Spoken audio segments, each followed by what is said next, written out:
filiado ao partido político? Não.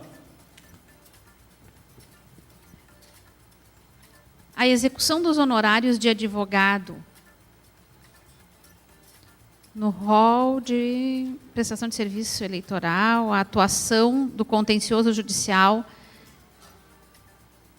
não criará problema na prestação de contas? Eu também estou com dificuldade aqui na escrita mesmo. A execução dos honorários de advogado do rol é do Ângelo. Puder nos ajudar aqui só na...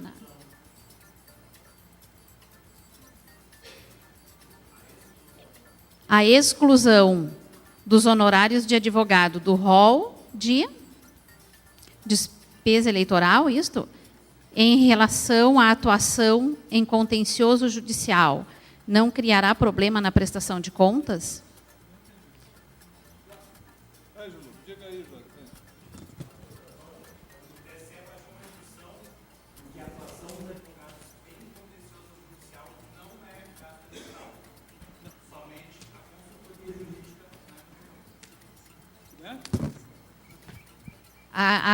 Que apenas a consultoria jurídica durante a campanha pode ser objeto de prestação de contas, os honorários decorrentes de consultoria e não de atuação em processo judicial. Sim. Ele questiona isto. Assim, para encaminhar a prestação de contas, o candidato tem que anexar a procuração de um advogado. Então, ele tem que ter um advogado contratado. Se ele tem que ter um advogado contratado, tem que ter um contrato de honorários, que deve fazer parte da despesa de campanha dele.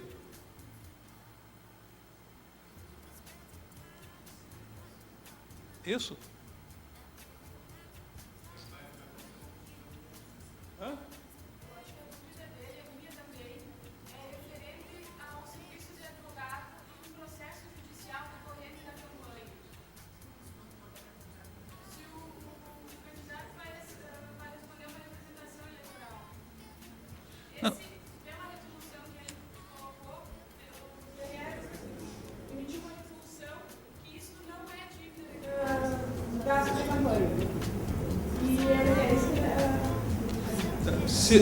Se esse processo é depois das eleições,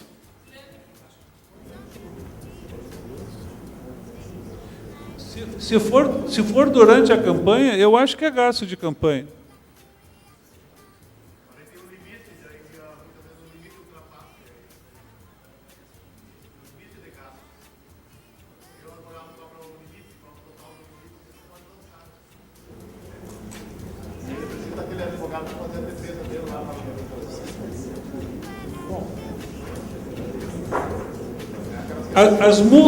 As multas até as eleições são gastos de campanha. As multas até as eleições são gastos de campanha. As multas após as eleições não são gastos de campanha. Por paralelo, né? Então, os honorários durante a campanha são gastos de campanha. Os honorários após a campanha, porque surgiu questões que aparecem depois da campanha, aí deixa de ser gasto de campanha. Mas eu acho que os honorários de demandas durante a campanha, eu entendo como gasto de campanha.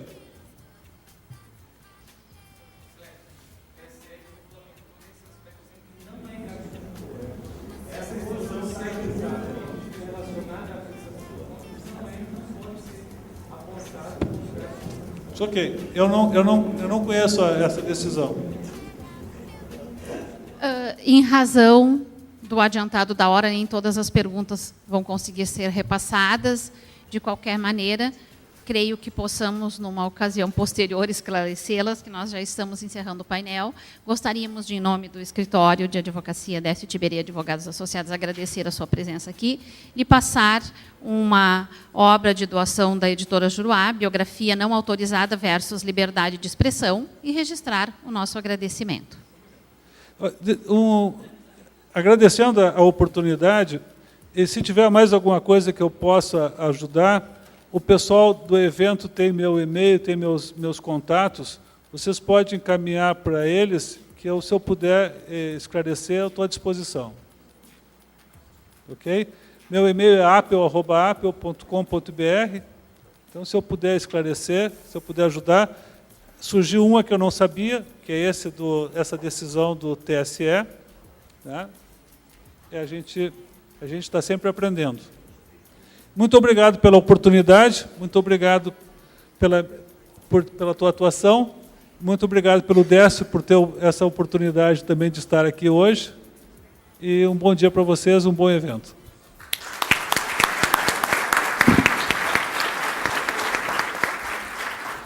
Nós agradecemos as participações de José João Apel Matos e Maria Aparecida Silveira neste 3º Congresso Nacional de Direito Eleitoral. Muito obrigado.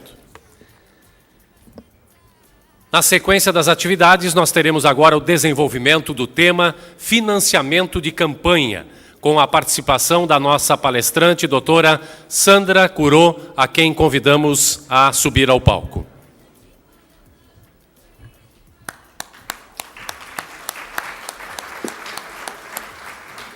Doutora Sandra Curô é subprocuradora-geral da República e coordenadora da 4ª Câmara de Coordenação e Revisão do Ministério Público Federal, Meio Ambiente e Patrimônio Cultural, vice-presidente da Associação Brasileira dos Membros do Ministério Público do Meio Ambiente, membro da diretoria do Instituto Direito por um Planeta Verde e da Associação de Professores de Direito Ambiental.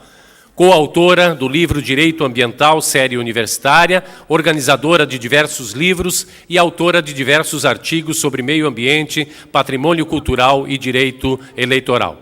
Doutoranda em Direito pela Universidade de Buenos Aires. E também compõe este painel o nosso mediador, o advogado Dr. Pedro Reinaldo Feiten, a quem de imediato passamos a palavra para a condução dos trabalhos deste painel. Bom dia a todos, muito especialmente a doutora Sandra, que irá proferir a sua palestra mais uma vez nesse Congresso de Direito Eleitoral, né? Eu gostaria de parabenizar o escritório do doutor Décio Tiberê, advogados associados, através do doutor Décio, e dizer aqui, principalmente para aqueles que estão participando desse evento, e são vários, que não são do Rio Grande do Sul, que vieram de outros estados, que o doutor Décio foi muito feliz na escolha da data, porque se este congresso tivesse ocorrido na semana passada, nós teríamos aqui em Porto Alegre perto de 40 graus, e nessa semana temos aí uma temperatura inferior a 10 graus, então acho que para quem não é do Rio Grande do Sul, a semana foi escolhida realmente com um propósito maravilhoso, né, para sentirem o frio gaúcho. Mas bem, dito e feito essas considerações, a doutora Sandra falará sobre o tema de financiamento de campanha. Nós teremos a modelo do painel anterior, cerca de 60 minutos aí no total, sendo 45 minutos de exposição, e depois mais uns 15 minutos de perguntas por escrito, no mesmo molde que já ocorreu. Então, de imediato, doutora Sandra, mais uma vez, muito obrigado, e a palestra é toda sua, a palavra está à sua disposição. Obrigado.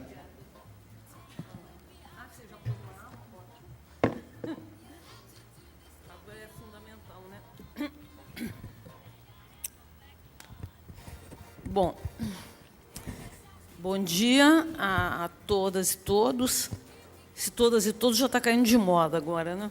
Mas como eu trabalho na área de tutela coletiva, então eu ainda continuo usando. É um prazer participar novamente desse Congresso Brasileiro de Direito Eleitoral, promovido pelo Dr. Décio Tiberê e sua equipe de advogados. Eu só não participei do segundo, e eu me lembro que foi porque, na ocasião, o convite chegou muito próximo para a minha agenda, né? E eu já tinha um compromisso agendado. E, neste ano, realmente, não só o convite, como até a passagem, chegaram, eu acho que em outubro ou novembro do ano passado. Então, realmente, esse ano não houve nenhum problema, e eu gosto muito de participar desse congresso. Apesar do currículo que nós colocamos ali, que eu coloquei, talvez os mais velhos se lembrem, eu comecei minha carreira na esfera eleitoral, aqui no Rio Grande do Sul, como procuradora regional eleitoral, de 85 a 88. Depois eu pedi remoção para o Rio de Janeiro. Lá eu fui procuradora regional eleitoral em 93 e 94. Fui promovida em 98 a subprocuradora-geral. Trabalhei na equipe da Procuradoria, da Vice-Procuradoria-Geral Eleitoral, na época do Procurador-Geral Dr. Brindeiro, até o ano 2000. Depois, em 2006, trabalhei junto aos ministros auxiliares da campanha e da propaganda, perdão, e de 2009 a 2013 eu fui vice-procuradora-geral eleitoral. Então, eu acho que eu tenho assim dois focos paralelos na minha atuação, que são esse do direito eleitoral e, ao lado dele, na área ambiental e de patrimônio cultural, que também é uma área que eu me dedico muito. Ontem à noite, eu escutei com muito interesse a palestra inaugural do Dr. Saldanha. E, de alguma maneira, ele nos trouxe, a nós todos, algumas considerações que eu, pelo menos, não tinha feito até então. Algumas coisas nas quais eu não tinha pensado. E, basicamente, em relação a isso, a questão de que nós, brasileiros, pela nossa colonização, pela nossa história, de alguma maneira, precisamos de um painho, de um senhorzinho que cuide da nossa vida. Em parte, me parece que isso possa ser, ou seja, verdadeiro, em alguns segmentos da população. Mas uma coisa que me chama muito a atenção, e é muito interessante quando se trata dessa questão de financiamento de campanha, porque vocês verão ao longo da exposição que tem a ver com isso, que tem relação com isso, é o fato de que, no dia seguinte à votação da abertura do processo de impeachment da presidente da República, nas redes sociais, e eu frequento várias, muitas pessoas absolutamente informadas estavam pasmas com os nossos representantes na Câmara dos Deputados. Estavam absolutamente pasmas, absolutamente, enfim, desiludidas, surpresas com o nível dos nossos representantes. Pessoas informadas, pessoas que não são absolutamente daquele segmento de que tratava ontem o doutor Saldanha. E por que essas pessoas estavam pasmas? Elas, na verdade, deveriam conhecer os representantes, porque elas têm acesso à informação, porque elas têm acesso a jornal, à rádio, à televisão, e, portanto, teoricamente, pelo menos, elas teriam como saber em quem estavam votando. Então, por que elas não sabiam? Eu entendo, e nessa parte, então, que eu me distancio um pouco do que o doutor Saldanha disse, que, talvez, a partir do regime militar, quando as campanhas eleitorais foram reduzidas cada vez mais a quase nada, e mesmo no início da redemocratização, quando eu fui procuradora eleitoral aqui no Rio Grande do Sul, ainda eu peguei um período em que a única coisa que o candidato podia fazer era postar nos jornais santinhos da sua candidatura, quer dizer, ele não interagia com o eleitor. Nós fomos nos distanciando de uma coisa que é básica, que é o eleitor conhecer o seu candidato, o eleitor conhecer em quem ele está votando. Me parece que isso começou aí. Mas aí entrou outro fator extremamente importante, a meu ver, que é exatamente o tema da minha palestra. que foi o modelo de financiamento de campanha até a decisão proferida pelo Supremo Tribunal Federal na ação direta de inconstitucionalidade ajuizada pelo Conselho Nacional da Ordem dos Advogados do Brasil, número 4.650, Distrito Federal. E por que isso? Porque, na verdade, exatamente por conta de grandes doações em dinheiro, normalmente feitas por empresas, os marqueteiros constroem um candidato. Todos vocês hão de se lembrar do candidato Luiz Inácio Lula da Silva, nas primeiras campanhas, daquele perfil de candidato dele. E todos vocês hão de se lembrar do candidato Lulinha Paz e Amor, que foi quem logrou vencer a sua primeira eleição. Esse Lulinha Paz e Amor foi uma construção do marqueteiro, ou dos marqueteiros. E foi uma construção que deu certo. Então, hoje em dia, eu poderia dizer que, talvez excluindo aqueles candidatos radialistas, candidatos que têm muita projeção na mídia, jogadores de futebol, pastores evangélicos, enfim, ou até incluindo também a eles, os candidatos, muito mais do que interagirem com o eleitor, eles são uma construção do marqueteiro. Aquela pessoa que você vota, na verdade, não é a pessoa real. E aí você chega numa votação como aquela do impeachment e você se surpreende. Nossa, mas foi nessas pessoas que eu votei? Porque você não conhece o candidato. Não tem a menor ideia de quem ele seja. Isso, lógico, que não se aplica a eleições em pequenos municípios. Em pequenos municípios ainda há uma interação entre o candidato e seus eleitores, mas nos grandes municípios e nas eleições gerais se aplica plenamente, não existe mais isso.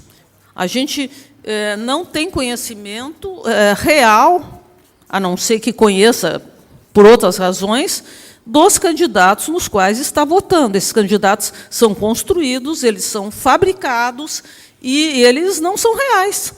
E, então, quando eles assumem a sua cadeira, eles passam a adotar posições, e os eleitores se surpreendem, porque, na verdade, eles não sabiam disso. E não sabiam porque não tinham conhecimento do candidato. Bom, eu acho que essa introdução é extremamente importante para falar de financiamento de campanha eleitoral. Bom, qual era o modelo de financiamento que a gente tinha no Brasil até a decisão do Supremo que proibiu o financiamento por pessoas jurídicas? As pessoas jurídicas, elas podiam doar e contribuir até o limite de 2% do faturamento bruto do ano anterior ao da eleição, ressalvados os casos definidos na Lei das Eleições, na Lei 9.504 de 97, no artigo 81, parágrafo 1º. Elas podiam também fazer doações diretamente a partidos, e os partidos, por sua vez, poderiam aplicar ou distribuir essas doações não só naquela eleição, mas nas eleições que se seguissem, não é? Desde que observassem os limites impostos pela legislação. Havia a possibilidade de pessoas naturais doarem, foi falado na palestra anterior, não é? Até o limite de 10% dos rendimentos brutos do ano anterior. Essas pessoas naturais também podiam efetuar doações na forma de prestação de serviços advocatícios e outros serviços. Nesse caso dos serviços advocatícios, há uma decisão do TSE, a relatoria do ministro Gilmar Mendes, dizendo que devem ser obedecidos também os limites das doações das pessoas naturais, o que causa realmente alguns problemas. e elas poderiam doar bens ou serviços estimáveis em dinheiro, desde que fossem oriundos dessa própria pessoa natural ou física, e não de terceiros. Nós tínhamos ainda a possibilidade de recursos do próprio candidato, não é? Também obedecidos os limites legais. Há duas proibições contidas no artigo 23, parágrafo 1º da Lei 9.504, que uma diz respeito a empréstimos pessoais quando eles não são obtidos através de instituições financeiras oficiais. Então, esses não podem. Ou recursos que não estejam calcionados por bens próprios no momento do registro. Então, são duas situações em que não é possível.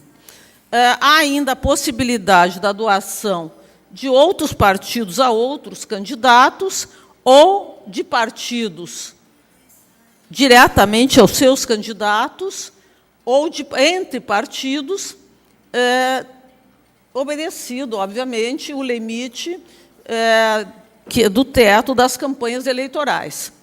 E a possibilidade mais, enfim, comum, talvez, dos recursos próprios dos partidos. Esses recursos são oriundos do fundo partidário, são oriundos da contribuição de filiados, são oriundos de doações de pessoas físicas e etc. Então, até o julgamento dessa ação direta de inconstitucionalidade pelo Supremo Tribunal Federal, esse era o nosso quadro de doações para campanhas no Brasil, de financiamento de campanha para o Brasil. O que se observava no momento do ajuizamento dessa ação? Eu repeti duas vezes, Adi.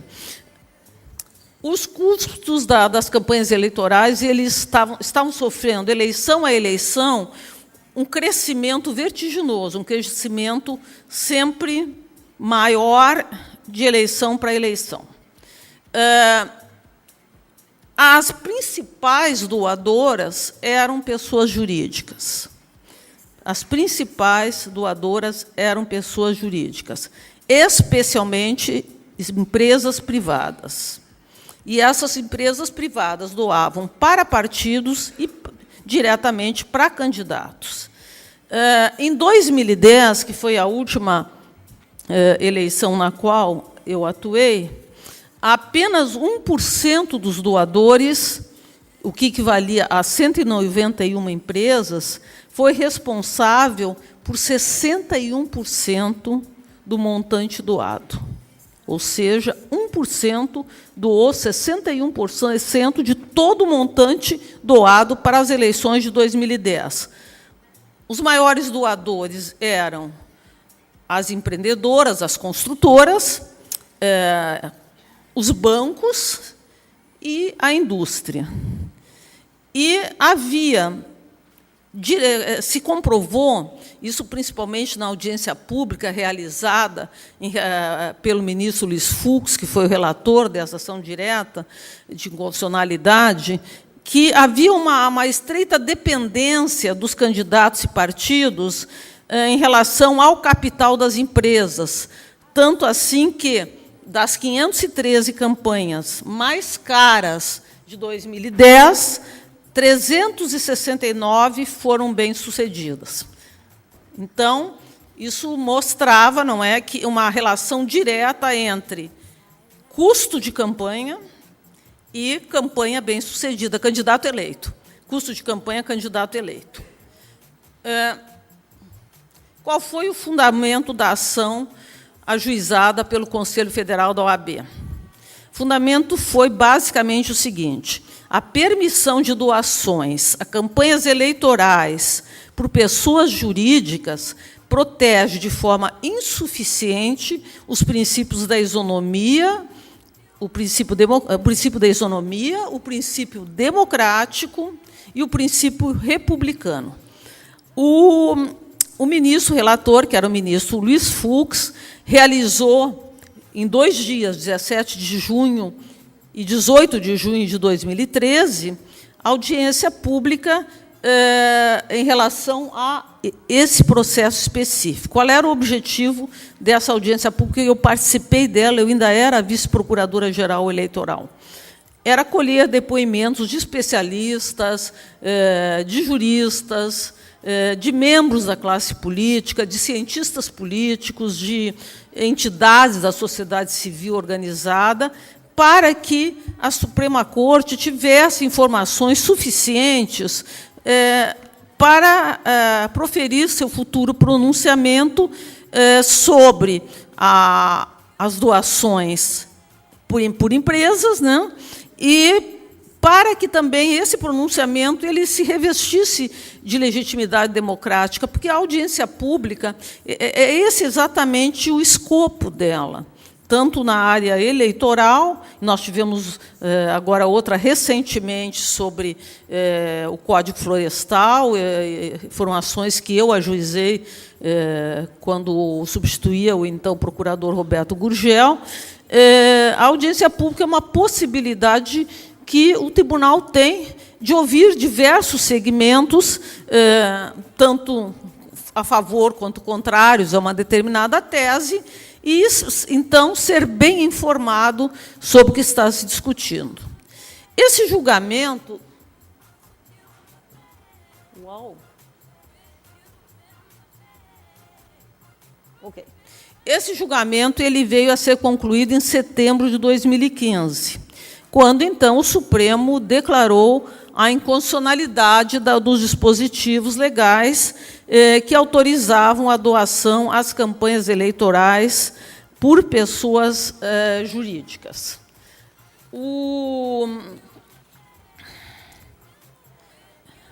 Houve adiamentos, alguns ministros, não foi uma decisão unânime, 8 votos a favor, não é?